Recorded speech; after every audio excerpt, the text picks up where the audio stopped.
Assalamu alaikum friends, welcome to my channel MBBS and BDS lectures. Today our topic is related to general surgery hypernatremia. Before going to explanation, if you want to watch the same lecture in Urdu Hindi, I already upload the same lecture in Urdu Hindi on my YouTube channel. Go and watch that video.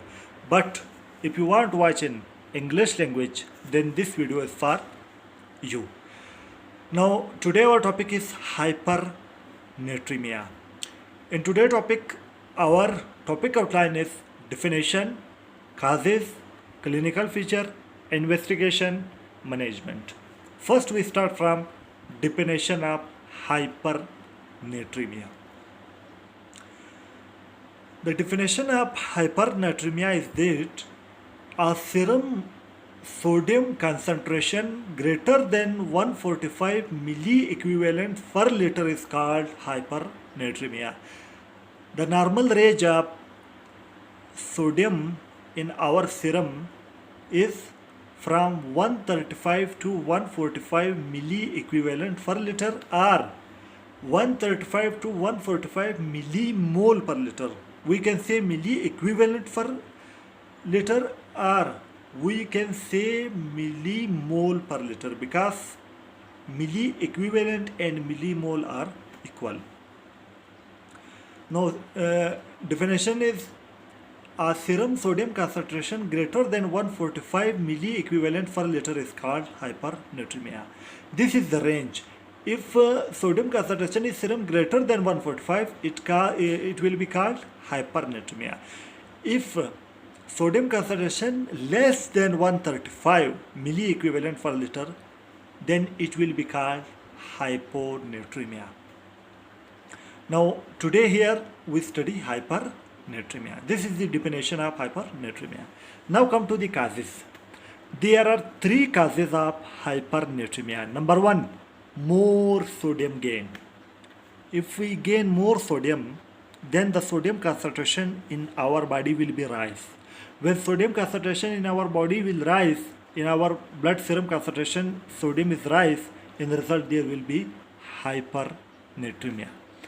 In which condition we gain more sodium, like in IV fluids, mean intravenous fluids like normal saline, dextrosaline. If we take more dextrosaline, more normal saline, in the result there will be more sodium gain, like in normal saline dextrosaline drip. Like in normal saline dextrosaline drip, there is 1000 ml drip.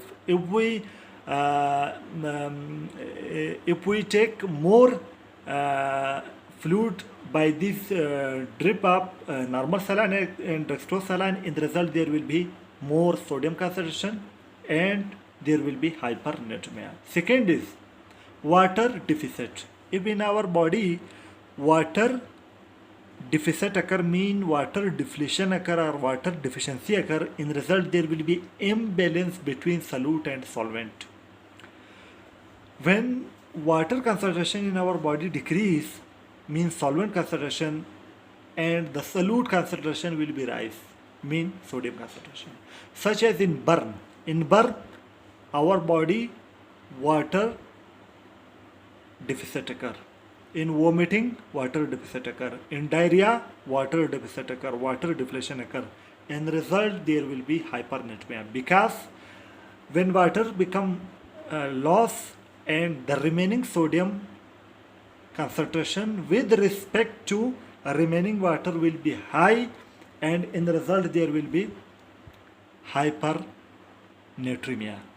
The third cause is osmotic diuretics. Osmotic diuretics remove more water from our body. In the result, the remaining sodium concentration will be high in regarding to the remaining water.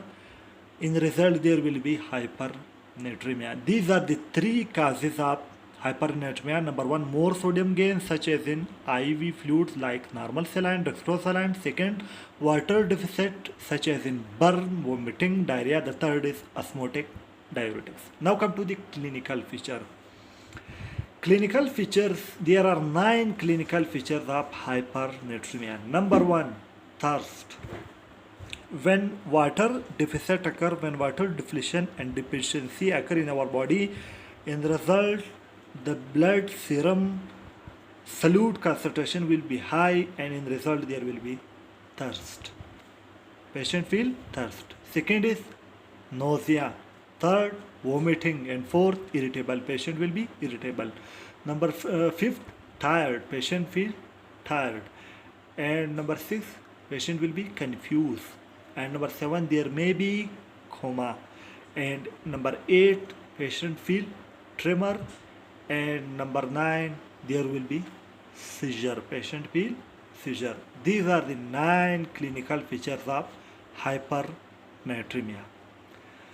Now come to the investigations. In investigations of hypernatremia, we simply do a urea and electrolyte level.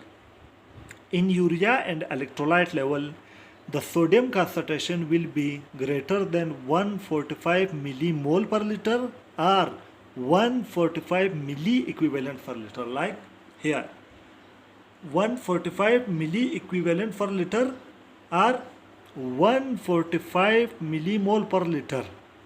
Urea and electrolyte level, the sodium concentration will be greater than 145 millimole per liter or 145 milli equivalent per liter. This is the single investigation for hypernatremia. Now come to the management.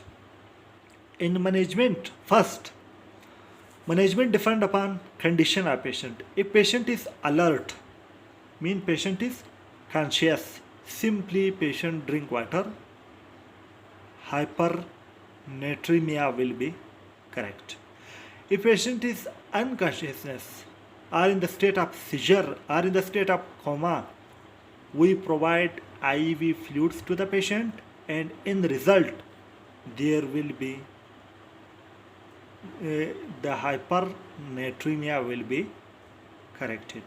This is the management. Alert patient drink water, and unconsciousness patient if have fluid deficit, we provide IV fluids to the patient will be normal.